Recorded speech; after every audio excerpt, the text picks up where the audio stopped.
Welcome back to Our Mindful Process. My name is Craig, and we will continue reading from Fade, the third book in the series, A Human's Guide to Inner Compassion. Copyright 2025 by Craig A. Burns.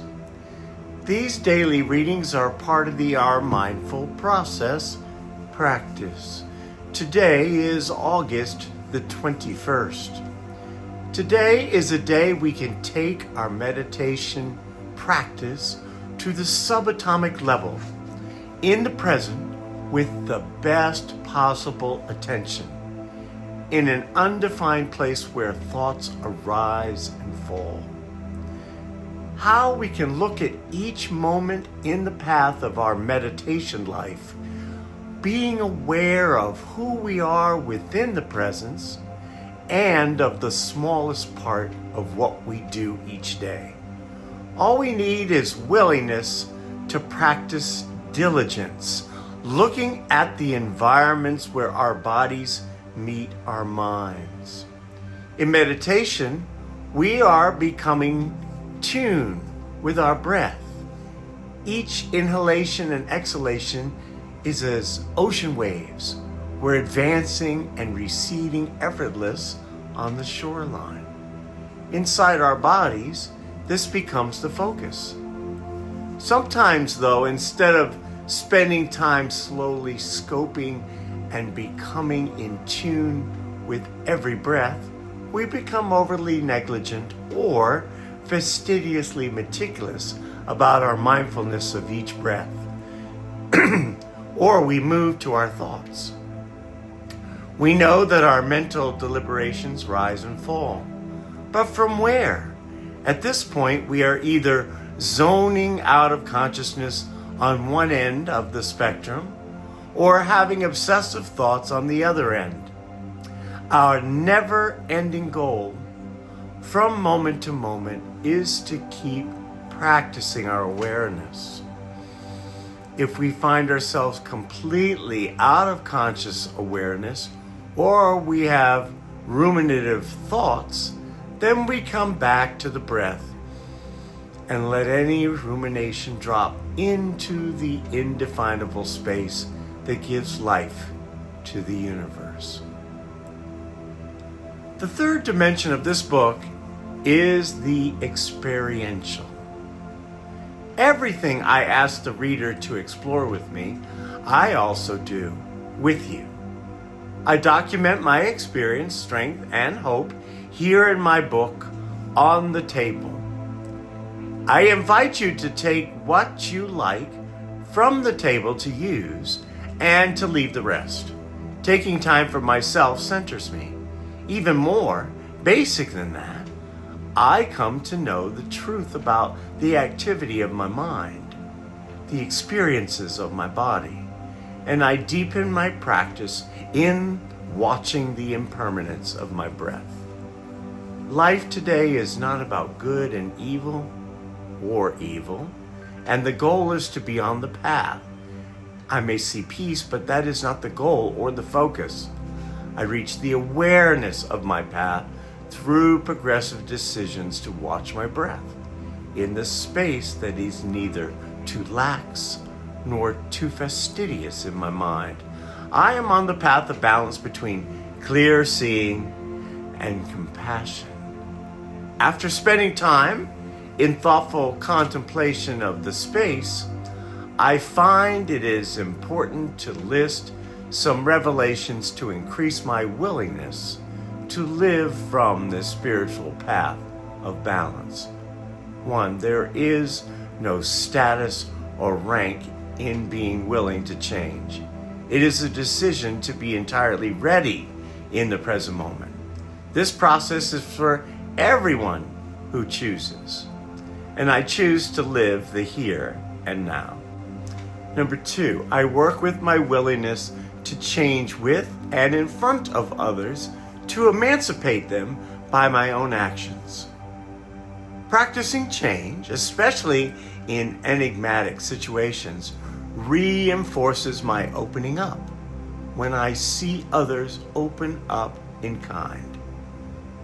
We learn together to open up instead of shutting down in times of torment. This is an act of kindness that keeps giving. Number 3, I need to be willing to practice sitting with a painful emotion, neither acting nor repressing it, expanding my scope to consider the experience of others, undergoing the same course in life helps me to develop compassion for others and myself. Questioning and acting on my willingness to change helps me to develop courage for others and myself.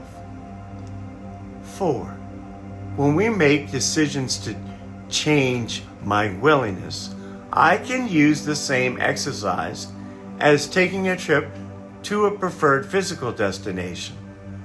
First, I create an aspiration to go somewhere, and then I become entirely ready. And by making a plan and charting a course, it is only with the wisdom that improving my character is a process and not a destination. I start making decisions to follow the path. Finally, I can act daily in the process to arrive knowing full well there is not a destination. Unlike a physical trip, there is only the path to consider. I am only prepared to put my best foot forward. Number 5, when faced with a roadblock in my journey, I can use my part as a way of dealing with the circumstances I may not be able to face. I stay curious as to the lesson. This gives me a wonderful opportunity to ask those in my spiritual corner for help. Number 6, increasing my willingness to change is exponentially expanded by the wisdom of the inclusion of others in my decision-making process. Removing my ego from the seat of control, I allow the power greater than myself to direct my actions for all concerned. And this greater power removes my character defects, not me. All I need to do is be entirely ready and willing to have any roadblocks removed. And when I make a decision to surrender, suffering is reduced. And number 7, the more I connect with the space of balance between clear seeing and compassion, the more I come to know that the benefits of salvation is experienced by giving away to others what I am practicing each moment of now. Number 8, in this tremendous experiment of practicing clear seeing and compassion, I am practicing steadfastness, attempting progress, not perfection, in my aspiration and action. This is not limited to me alone, but to the balance of everyone's benefit. Number 9, in sharing with those who are also on the road of the practice, I can humbly acknowledge even my most minor weakness. In doing so, I gain empathy and connection with others as they share the unmanageability of their own shortcomings. And 10, all of this agonizing over hardship mellows my own heart. My path to humility, where I can express kindness to others, comes from within me and first, and then allows serenity to flow outward. Using the perceived negative to wake up, I can connect with the experience of letting go and letting God, a slogan in all 12-step program rooms. How was your experience today of centering yourself on the subatomic level of your breath? How compassionate are you currently when you catch yourself in compulsive thought? Journal about your understanding that the path is the goal, not the outcome. As a side note, if you're not sure of the process to practice, please go to January 1st on our channel and look at the first video on how the process of mindfulness works. From there, we 1. Read the reading for the day.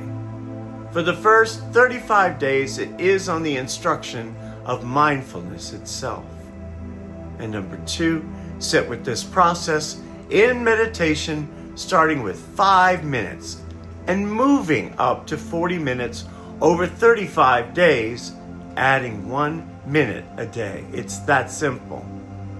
And number 3, at some point in time, please feel free to journal about your experience of the reading and the practice for that day. Have a mindful day, folks.